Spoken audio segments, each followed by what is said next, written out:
नमस्कार। प्रस्तुत है आज का चिंतन। किसान होते हुए भी श्रम में उसकी आस्था न थी।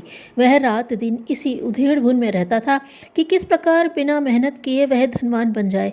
इसी उधेड़-बुन में वह अपना समय काट रहा था कि उसके देश के राजा ने एक रात स्वप्न देखा कि उसे हर वस्तु पीली-पीली दिखाई पड़ रही है। सुबह होते ही राजा ने घोषणा करवा दी कि जो व्यक्ति उसके स्वप्न का अर्थ बता देगा, उसे राजकोष से 1 लाख रुपयों का पुरस्कार दिया जाएगा।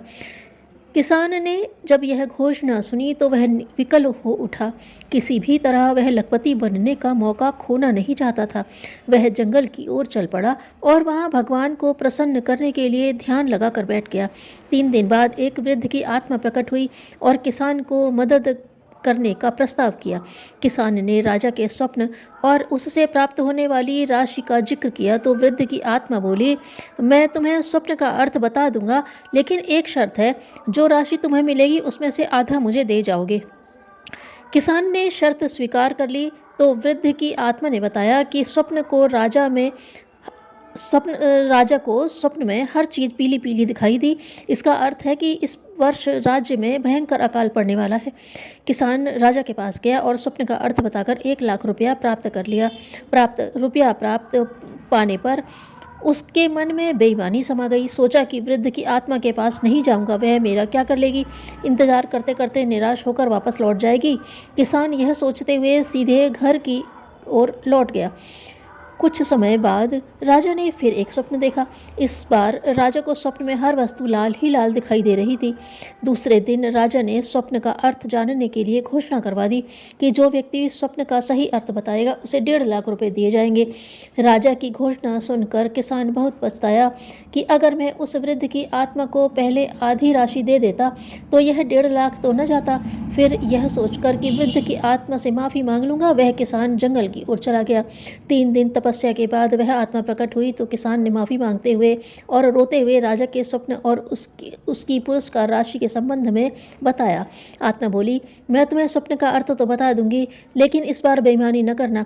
किसान ने पुनः वादा किया तो आत्मा बोली, इस साल राज्य में युद्ध की स्थिति होगी, पड़ोसी देश आक्रमण करेगा और भारी रक्तपात होगा। किसान राजा के पास गया और स्वप्न का अर्थ बताकर पुरस्कार राशि प्राप्त कर ली। धन प्राप्त करते ही किसान के मन में विचार उठा कि वृद्ध की आत्मा तो पुरस्कार में से आधा देने से अच्छा होगा कि तलवार से उसका वध कर दिया जाए। इसी विचार से वह तलवार लेकर जंगल की ओर चल पड़ा। वृद्ध की आत्मा वहां पहले से ही उसकी प्रतीक्षा कर रही थी। वह प्रहार से कहाँ नष्ट होती। किसान के अस्त्र हाथ में लेते ही वृद्ध की आत्मा अदृश्य हो गई। 1 वर्ष बाद राजा ने फिर स्वप्न देखा कि उसे सारी वस्तुएं हरी हरी दिखाई पड़ रही हैं। दूसरे दिन उसने घोषणा की कि इस स्वप्न का अर्थ जो व्यक्ति बता देगा उसे 2 लाख रुपए का पुरस्कार दिया जाएगा। राजा की यह घोषणा सुनकर किसान बहुत पछताया और मन ही मन सोचने लगा कि उससे बहुत बड़ी गलती हो गई है, लेकिन अब क्या किया जाए। अंत में उसने निश्चय किया कि इस बार जो भी पुरस्कार मिलेगा वह सब का सब मैं वृद्ध की आत्मा को दे दूंगा। यही सोचकर वह जंगल की ओर चल पड़ा। जंगल पहुंचने पर उसे अचरज हुआ कि वृद्ध की आत्मा पहले से ही उसकी प्रतीक्षा में खड़ी है। वृद्ध की आत्मा को देखकर किसान हार्दिक पश्चाताप से उसके चरणों में गिर पड़ा और सिसकते माफ़ी मांगने लगा। वृद्ध की आत्मा ने झुककर किसान को उठाया और अपने सीने से लगाकर बोली, इसमें तुम्हारी कोई गलती नहीं, यह समय का प्रभाव था। जब देश में अकाल पड़ा तो तुम्हारी नीयत भी बुरी हो गई थी और जब युद्ध की स्थिति आई तो उससे भी तुम मुक्त न हो सके। तुमने उस प्रभाव के कारण ही मेरे ऊपर प्रहार किया। लेकिन अब राजा को स्वप्न में हर वस्तु हरी हरी दिखाई पड़ रही है। इसका अर्थ हुआ कि हर तरफ खुशहाली का साम्राज्य छाने वाला है, इसलिए तुम्हारे अंदर भी अच्छे विचार उठने लगे। इसी का परिणाम है कि तुमने बिना माफ़ी मांगे ही पुरस्कार की सारी राशि मुझे देने की सोच लिया। समय के इस अद्भुत प्रभाव पर किसान चकित था। उसे बोध हो रहा था कि उज्जवल भविष्य अपने साथ सद्विचारों के प्रवाह को लेकर आता है।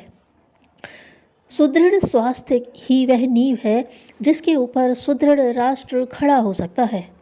धन्यवाद।